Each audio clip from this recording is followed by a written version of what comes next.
homogénea existen diversos vectores, porque vemos que son una gran cantidad de virus que están comprometidos en este proceso. Uno de ellos es el Aedes trisariatus, que en realidad inicialmente por donde haya entrar el virus a través de cualquier vector, el comportamiento va a ser el mismo. En primer lugar, por el lugar donde se introdujo el virus, ya sea por este vector u otro, lo que va a hacer es que se produzca una infección de las células endoteliales del lugar donde se produjo y en ellas producirse la primera replicación viral. A partir de esta formación viral en este lugar, van a ser infectados los macrófagos y los monocitos que van a transportar a los virus a los órganos del res.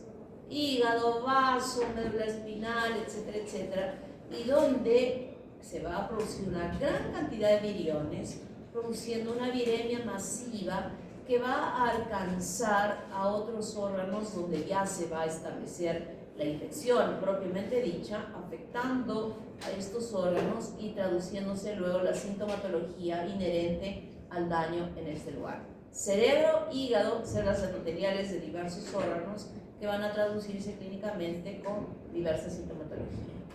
Cuando se está produciendo la infección en los órganos del res, quien va a participar como tratando de controlar es el interferón y lo que se va a exponer es una sintomatología similar al que conocemos nosotros de la influenza. Fiebre, cefalea, fatiga, mialgia, diríamos como una respuesta generalizada a este proceso infeccioso inicial.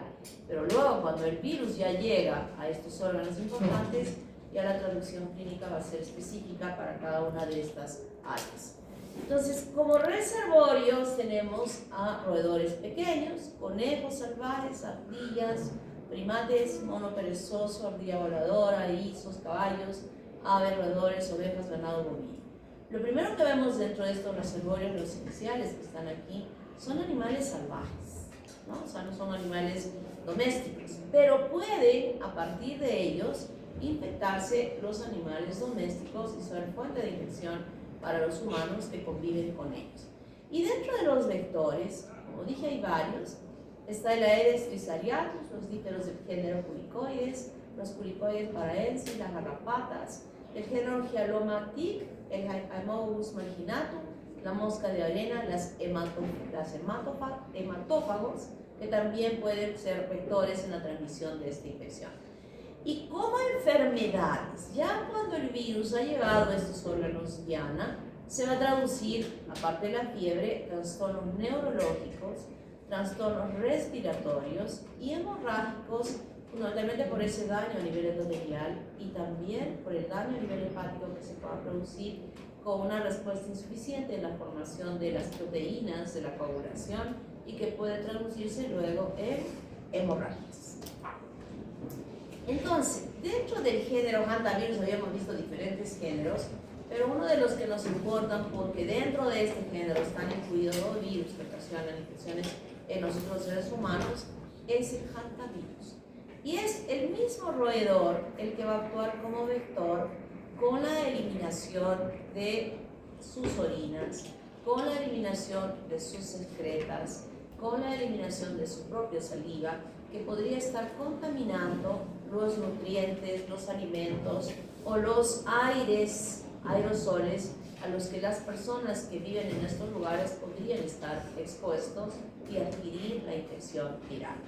Es decir, que estos animalitos, y específicamente cuando hablamos de hantavirus, el vector va a ser estos roedores que pueden depositar todos estas excretas, saliva, orina, etcétera, sobre la superficie en las casas, sobre la superficie de los alimentos, sobre todo lo que se tiene en él, porque se pueda meter a través de huequitos que estén en sus construcciones. Como dije al principio, esto es de zonas alejadas, sobre todo de la selva. Y en la selva, las construcciones son construcciones que no son casas, bueno, me estoy refiriendo a los caseríos, claro que en las mismas ciudades no deben haber construcciones como las nuestras, pero en las zonas alejadas las construcciones se basan en hay un material que se llama paca, que unas cañas que son muy duras.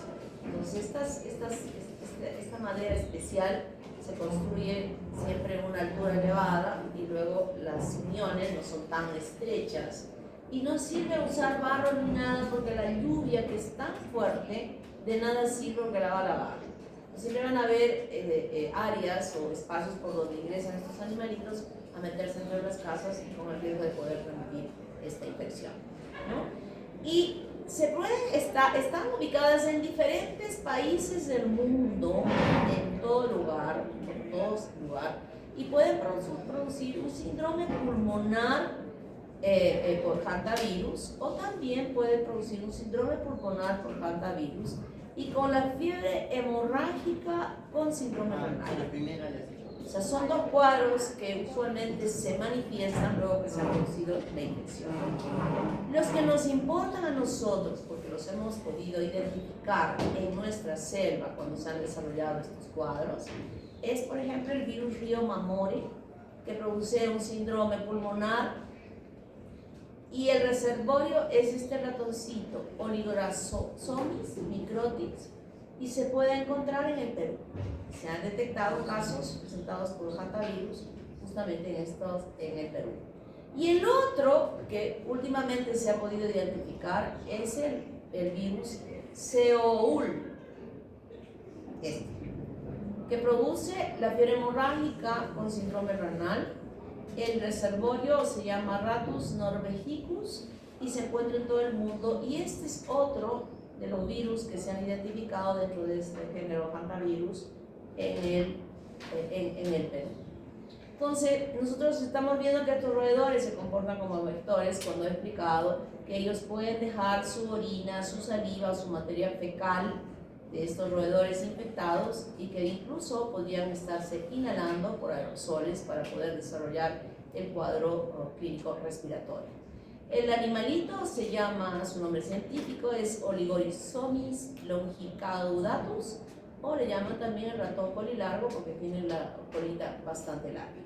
Este virus, como dije, pueden ir por aerosoles incluso, o puede ir por contacto directo con las secreciones o las excretas de estos ratoncitos, que puedan con la mano tocarse las conjuntivas y ser una forma de ingreso del virus, o también por la mordedura de estos animalitos que están infectados.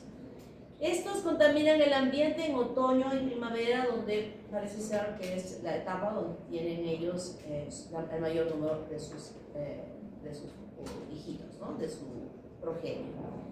Y el cuadro clínico de este síndrome pulmonar se caracteriza por un tiempo de incubación, dependiendo del inóculo, de 5 a 45 días, luego de la exposición al virus.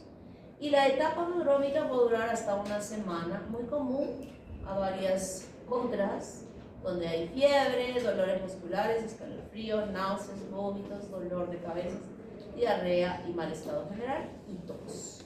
Tos progresiva porque se va a instalar ahí un problema respiratorio. Luego, cuando ya ha pasado la fase prodrómica y se manifiesta el periodo de estado, se van a presentar complicaciones cardiorrespiratorias, disnea, edema pulmonar, que se traduce con esputo serosanguinolento. ¿Qué es el edema pulmonar?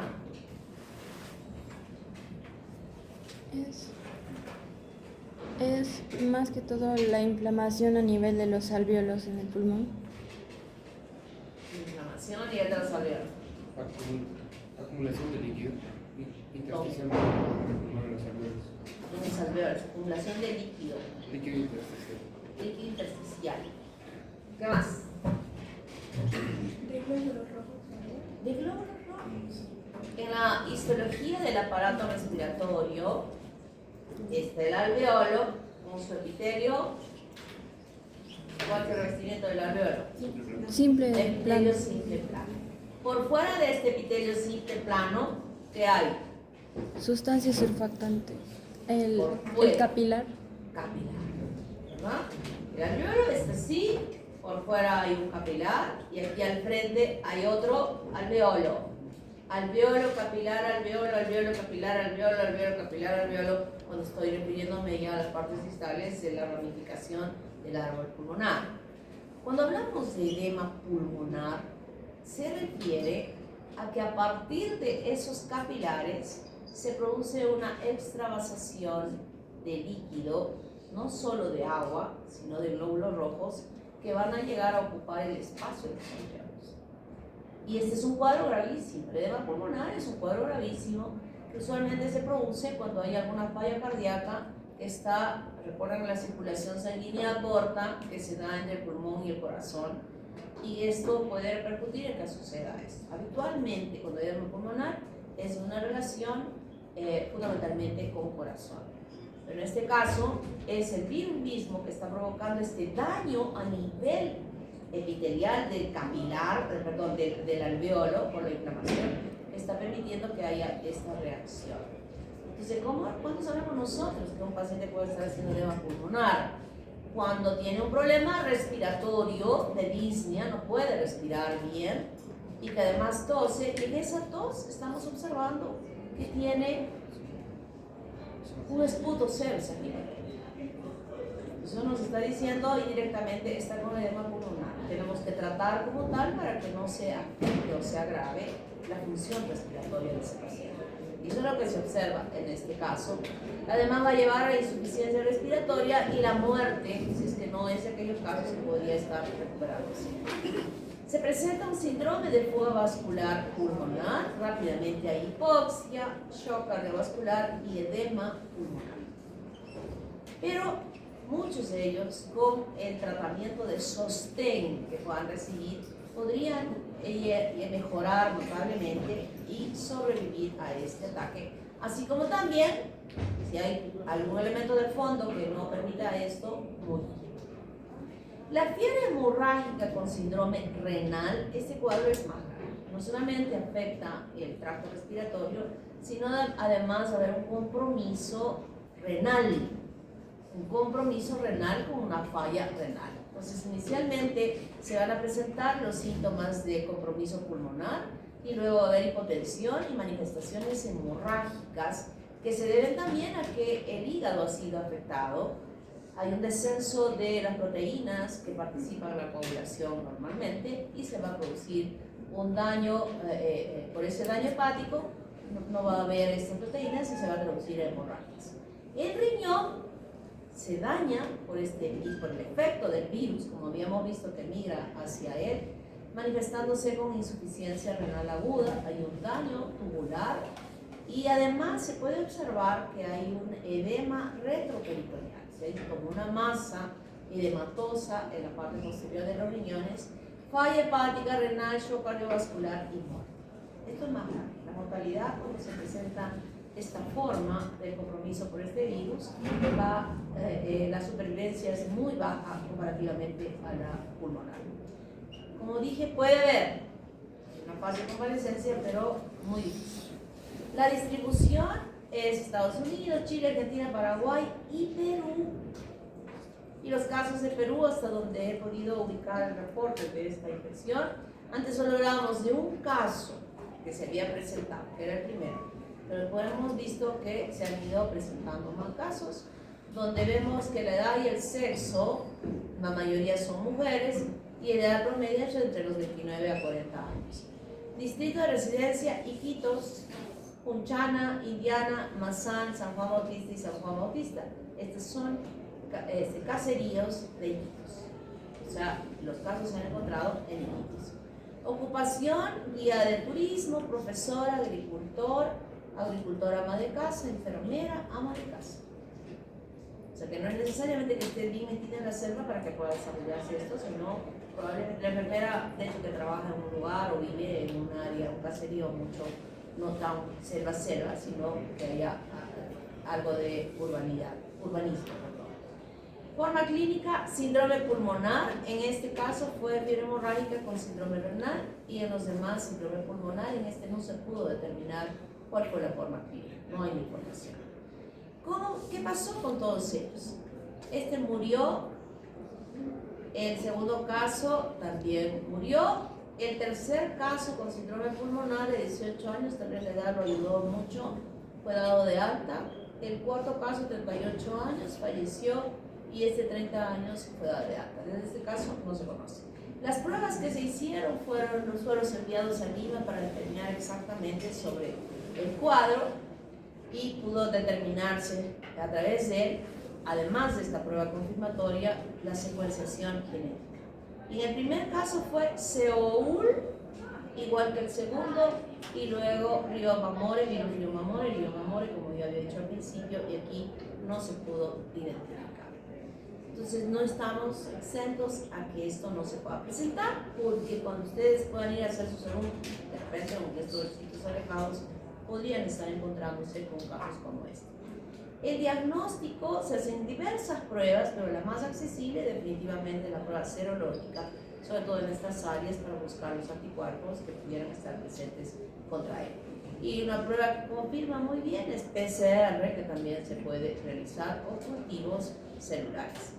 El tratamiento, no existe un tratamiento antiviral específico, no hay, y quienes van a permitir que algunas personas puedan sobrevivir al proceso infeccioso es simplemente dar el soporte necesario de acuerdo a cómo se van presentando los síntomas y que puedan permitir que el propio organismo desarrolle los anticuerpos necesarios para destruir el virus y permitir la recuperación del paciente.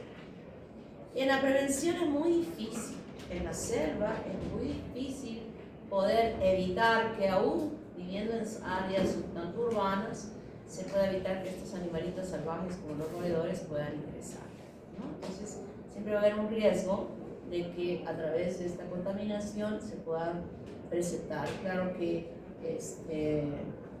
eso no significa de que van a entrar por cualquier lado, sino que se tiene que tener cuidado sobre todo de guardar los alimentos correctamente, probar el agua, poner en sus habitaciones costeros, cerrarse bien, pero realmente en la selva es bastante difícil poder mantener. Usar impermeabilizantes en las tapas, las rendijas, difícil.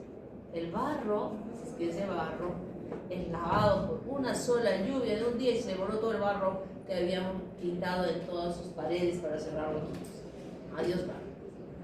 Usarse cemento, pero mucha gente no tiene acceso a usar cemento, entonces el riesgo es importante de poder infectarse. Ese es el ratoncito polilargo que puede ser el reservorio y vector para la transmisión de esta infección. ¿Alguna pregunta? ¿Ninguna? Entonces vamos a estudiar ahora a chikungunya y Zika. Ya sé que en su libro tienen un párrafo sobre este virus, pero nosotros no podemos dejar de estudiar este virus porque hemos tenido muchos casos que se han presentado en nuestro país, tanto por chikungunya así como por Zika, y no podemos decir que ya no se van a presentar, se pueden presentar y pueden ser que ustedes vayan a hacer sus alumnos a otro lado, al norte por ejemplo, y podrían estar enfrentándose de pronto a una nueva presencia de muchos casos y es importante que lo conozcamos. Chikungunya, miren que estábamos viendo que estos virus, como vamos a ver en la epidemiología, se presentan tantos siempre en el norte.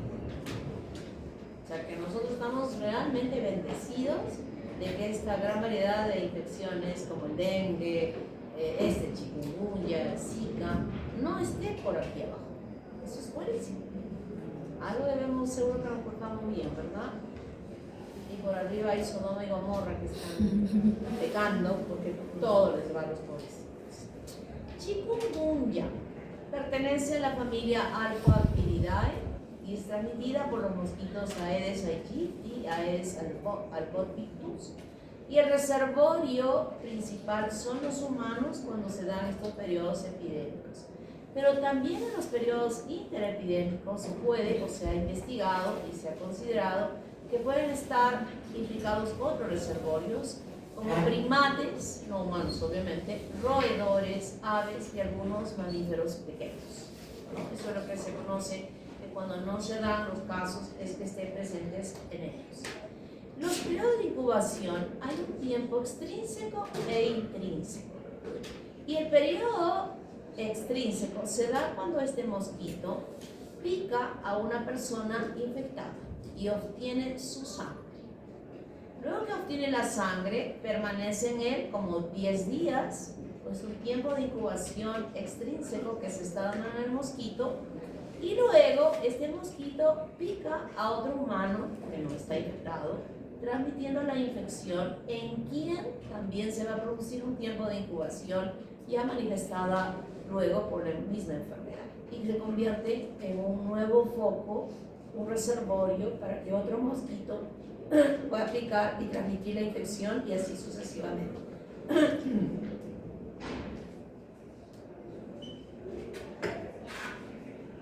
Entonces tenemos un periodo de incubación intrínseco y un periodo de incubación extrínseco, ¿no? El extrínseco es luego que ha picado a una persona infectada y dentro del mosquito se mantiene el virus siguiendo su ciclo casi 10 días. Y luego transmite la infección a otra persona no infectada, y aquí se produce una incubación intrínseca. Intrínseca es cuando nos referimos a la incubación en el humano. Y en el cuadro clínico, lo que nosotros observamos que hay una etapa aguda que es sintomática, donde la persona infectada a quien ha sido incluida este virus presenta fiebre de inicio súbito, dolores en muchas articulaciones y ocasionalmente ras. Y las articulaciones son distales, manos, pies, tobillos. Y esta sintomatología que producen estos lugares muchas veces puede estar confundiendo con artritis reumatoidea. La artritis reumatoidea es un cuadro clínico autoinmune donde las personas que se empieza a desarrollar el cuadro clínico, empieza, de hecho, porque después puede comprometer otras articulaciones también, sienten dolores en las manos, en los dedos, en la muñeca. Y esto se aparece al inicio frente a estas características que tiene. Las formas graves y letales va a suceder en personas mayores cuyo sistema inmune ya está mal, o en personas que tienen subyacentemente alguna enfermedad como diabetes o hipertensión arterial. Esas son las dos enfermedades terribles que hacen que las enfermedades se puedan agravar en las personas. Es posible la transmisión materno-fetal en mujeres embarazadas. Y también hay un riesgo de infección en el periodo previo al parto. Pero esta transmisión del virus de la madre al niño, en el caso de chikungunya, no se ha podido identificar que pueda haber un daño en ese producto. Chikungunya no puede ocasionar un daño, como habíamos estudiado la rubiola, que puede ocasionar. No. Chikungunya, no. Y aquellas personas que presentaron todos estos cuadros clínicos, va agravándose muchísimo el dolor y que puede incluso ser determinar como un reumatismo. O sea, ese dolor que habíamos dicho que se presentaba de las artralgias finalmente no llegan a desaparecer, y hay mucha gente que queda en ellos como secuelas de estos dolores articulares que se dan en las manos y en las articulaciones distales, ¿no? Y que se quedan con este dolor, invalidando tener una vida noble, y puede durar meses o años. Entonces, en esos lugares donde hay esto, se presentan estos casos y llega a la consulta una mujer con dolores en las articulaciones, se tiene que preguntar además si ha tenido una infección por este virus. Si dice que sí, entonces ya descartamos la posibilidad que sea una artritis reumatoidea. Y en ese sentido, lo único que hacemos es un tratamiento paliativo del dolor que va a presentar, mientras que cuando se tiene la artritis reumatoidea, como ustedes van a estudiar más adelante en su medicina 3 lleva reumatología, ahí verán cuál es el tratamiento que debe recibir un paciente con artritis reumatoidea para permitirle tener calidad de vida a lo largo de lo que tenga. El diagnóstico, O sea, queda como artralgia. claro, queda como artralgia y algunas veces incluso hay artritis, hay aumento de dolor. pero lo que más queda son las artrágidas, ¿no? El diagnóstico que se dispone son técnicas moleculares y serológicas. Cuando empezó el chikungunya hace algunos años, al principio ni siquiera teníamos todas las pruebas, después ya se dotó de todas las pruebas necesarias para hacer los diagnósticos a las postas, incluso para verificar este diagnóstico y que las personas tuvieran ya epidemiológicamente tener un conocimiento sobre la posibilidad de esto, porque se estuvo desarrollando enormemente. Y los laboratorios tienen toda esta información importante y se hacen capacitaciones, se hacían capacitaciones, ahora ha bajado, pero en aquel tiempo se hacían capacitaciones de todo el personal de laboratorio para poder hacer los diagnósticos correctos sobre la presencia de este virus. El manejo es de soporte, incluye los antibióticos, si tiene fiebre, los analgésicos adecuados, los líquidos, darle el soporte necesario a esta persona que está sufriendo de esta infección. Y estos que están infectados tienen que ser protegidos con los criteros, en los hospitales, incluso en las casas, tenía que haber indicación de que no sean una fuente de infección para otras personas, si es que se identificaba, se hacía el diagnóstico de esta persona que estaba con chikungunya, ¿no? Y en algún momento fue tanta gente que se infectaba, que se tuvo que tomar medidas especiales, y siempre aquella parte que yo había mencionado respecto al mosquito. Este mosquito, igual que el mosquito del dengue, necesita de agua limpia para poner sus huevos y seguir todo el ciclo. O sea, la idea, incluso si bajó ahora ostensiblemente, y sobre todo en Piura, donde fue azotado, yo creo que esa es la palabra, azotado por tantas de estas infecciones, es haber creado en el comportamiento de las personas el que tengan que cerrar bien sus depósitos de agua, los cementerios sin flores con agua, etcétera, etcétera, etcétera. O sea, eso fue algo muy importante y yo creo que lo han entendido, por eso es que podemos observar una gran disminución de los casos que se están presentando. Y este chikungunya hasta este año, 2025. Miren, estos pobrecitos, sobre todo los del norte, tenían COVID y también tenían chikungunya. 2021. 2022 se elevó muchísimo más, el 2023 ha caído, el 2024. Hasta la primera semana de este año no hay ningún caso reportado en el Perú, ¿no? Estos son los casos fallecidos, por si acaso. 3 el 21, 1 el 22, el 23 9, el 24 2, aquí 0. Pero esta semana, el dato del 2025 es la primera semana de enero, o sea, la primera semana del año que se ha hecho este reporte. Todavía no sabemos qué estará pasando en porque no ha podido identificar o encontrar una información hasta este mes de hoy. Se ha quedado ahí. ¿Dónde más tumbes? Por eso les decía, estamos sufriendo mucho, pero de lo que hubieron ya en el 2024 han bajado bastante. San Martín ha seguido, todos han seguido bajando. Y bueno, ahora en la primera semana no hay ningún cuadro que se describa respecto a esta infección. Pero es importante que lo conozcan. Por si acaso se tengan que ir al norte. Zika, el otro virus que tampoco está viendo en forma muy importante en su libro, ¿no? Hay un parrafito también, Zika, en la última versión de su libro de Murray.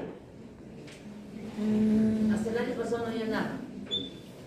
No se escribía ni uno ni este virus, pero nosotros tenemos que explicar por qué puede ser que se presente.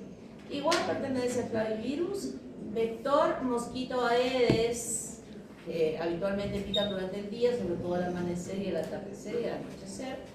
Aquí no se conoce el reservorio interepidemias, como había mencionado en otro caso, no se sabe de dónde aparece para poder transmitir la infección.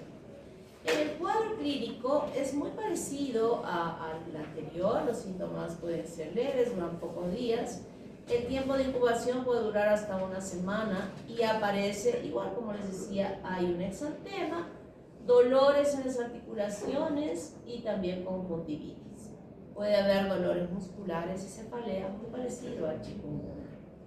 Lo que sí es importante que nosotros estudiamos a Zika es en relación a las mujeres gestantes, donde en ellas también se produce la misma sintomatología, pero lo grave en este caso es que si se infecta una mujer embarazada con este virus, el recién nacido puede tener microcefalia o malformaciones congénitas y trastornos neurológicos. En este caso sí. ¿En el chikungunya podía pasar el virus? No. Sí pasa. No, sí. Puede pasar, pero no tiene efectos teratogénicos. En cambio, el Zika sí. El Zika sí. Y en esos lugares donde sabemos que existía más, las mujeres que están un poco más están súper encerradas bajo 5 mosquiteros para que no puedan, durante toda la gestación, puedan ser infectadas y que tendría alguna repercusión cuando ya se conoció de los efectos que podía tener este virus en sus productos. Potencialmente puede presentar también complicaciones neurológicas y autoinmunitarias, y en este caso también puede presentarse el síndrome de Guillain-Barré. Diagnóstico clínico, con todo lo que hemos dicho, ¿no? Malestar general, artralgia, cefalea, fiebre, etcétera, etcétera, etcétera. Muy parecidos al dengue y al chikungunya. Y son los mismos mosquitos que transmiten esta infección. Hay que consultar al paciente si viene de una zona endémica para sospechar cuando viene con este cuadro clínico, y hacemos las pruebas en sangre o orina con todo el arsenal de pruebas que se enviaba a estas áreas donde se presentó con mayor incidencia, y buscar la inmunoglobulina M para diagnosticar si se estaba infectada con este virus. No existe ninguna vacuna, ni por la otra tampoco, ni antivirales específicos contra este virus. El tratamiento es de sostén, reposo y todas las medidas necesarias de las medicaciones que se deben estar administrando para que las personas puedan tolerar esta infección. No existen vacunas, y lo que dije, dengue, Zika, chikungunya, las medidas son similares en el cuidado de evitar que los mosquitos puedan colocar huevos en agua limpia y que allí puedan evolucionar a formar las larvas y los mosquitos, que en realidad es la fuente importante de transmisión para estas infecciones, en realidad estas, ¿no? Entonces, hay que aislar a los pacientes infectados para evitar que sean picados y que puedan transmitir la infección a las personas sanas. Y cuando esto sucede, generalmente a los infectados se les cierra con los mosquiteros bien cerraditos para que los mosquitos no tengan acceso. Pero una forma muy importante es que se evite la posibilidad de la multiplicación de los mosquitos. Ahí podemos trabajar. Esa es la, diríamos, dentro de la salud pública, la medida más importante que se puede hacer, sobre todo en estas áreas como urbanas, ¿no? Donde se ha presentado el mayor número de casos por Zika, como ya hemos visto en el norte, o vamos a ver en qué lugar. Y se ha podido observar que aquellas personas que han hecho el cuadro clínico no llegaban a presentar nuevamente un cuadro aún habiendo sido expuestos o picados por el mosquito. Parece ser, recuerden que esto para nosotros es algo nuevo, no es algo que se conozca mucho, es una infección nueva que se desarrolló en el Perú, que ni siquiera está en su libro claramente estudiado. Casos de Zika en el Perú hasta el 2025, ningún caso reportado en el 2025, 2020, 2021, 2022, ya fue bajando. Y las defunciones fueron 0, solo un caso en el 2022. ¿Qué lugares? Piura, siempre Piura es, pero ya con evidencias de descenso. 6 casos en el 2025, ninguno, pero aquí sí ha habido en el 2024 6 casos en Madre de Dios, y en Lambayeque un caso por acá, ¿no? Esto es muy importante porque tenemos que preocuparnos Creo que lo que yo quisiera rescatar de estos libros y de esta forma de transmisión es que entiendan que la mejor forma de evitar las transmisiones de estos virus es evitar la proliferación de los mosquitos. Esa es nuestra medida grande. Cuando nosotros vemos o viajen al norte, van a ver papelotes pegados por todas las paredes. En la carretera, cuando vamos, están ahí, pues, van a comprar sus cocos, que venden los cocos ahí en el norte, pegados como estos, ¿cómo se llaman estos paneles? Banners, los banners, ¿no? Donde dice todas las medidas que se deben hacer. Creo que eso ya tanto les han dado ahí por la radio y la televisión y estos paneles pegados por todo lado, ya pues la gente, si no le entró por acá, le tuvo que entrar por acá. Y eso ha permitido que pueda descender esto que fue la única manera de controlar en realidad, ¿no? Esas infecciones. ¿Preguntas? Muy bien, entonces el examen va a ser hasta aquí. Y además les va a venir la preguntita esa de lo que les he puesto sobre microbiota intestinal. Bonito, ¿no? Interesante, ¿no? ¿Quién se ha leído? ¿No han leído? Mira, solo creo que estoy viendo 3 manitos por ahí levantadas. Voy a volver a poner, no una, 2 preguntas. No. Sí, voy a poner 2 porque veo que no han leído. Chicos, tienen que leer. Estoy preguntando cosas muy generales, muy sencillas. 2 preguntas, sección B, sobre microbiota intestinal. Me voy a obligar a leer. No. Voy a llamar a asistencia.